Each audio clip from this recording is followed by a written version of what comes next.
My brother wants to arm me. I, 20 female, have an older brother, 30 male. He's like my best friend, there is no one else as similar to me as him. He's kind, compassionate and very caring towards me. A couple years back, he was diagnosed with a psychosis. He would mutter to himself, have intrusive thoughts while speaking to me, and had ideas about people or spirits trying to harm him. He's incredibly introverted, I'm basically his only friend, and most of the time, the only person he interacts with besides our mom.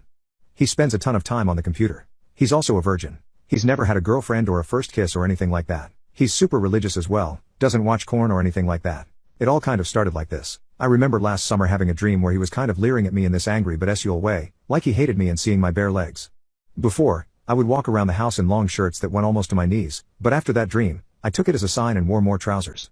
I went to uni, and when I came back, my brother was being awkward and kind of distant with me. My mom told me that when he spoke to the psychiatrist and mental health nurse, he told them that he wanted to arm me. He didn't want to be in the same room as me or to even look at me, just in case. He said that he'd never really had companionship with a real girlfriend or anything like that. And so when I would hang out with him, I was kind of filling this void for him. He said he was disgusted by his own feelings towards me. I asked how he'd feel if I ever got a boyfriend, and he said there's this primal part of him that would be annoyed he couldn't have me all to himself.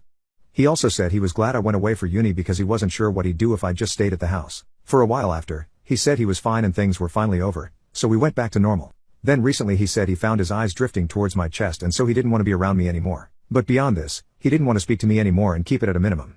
I feel like I am the only person who has ever went through this. Like, I just can't get a normal family. He's like my best friend but I have to worry about him marrying me. And I also don't know why he's like this. I can't speak to anyone else about this as well, because I can't do that to him, and it's too weird. It's not something people can relate to at all.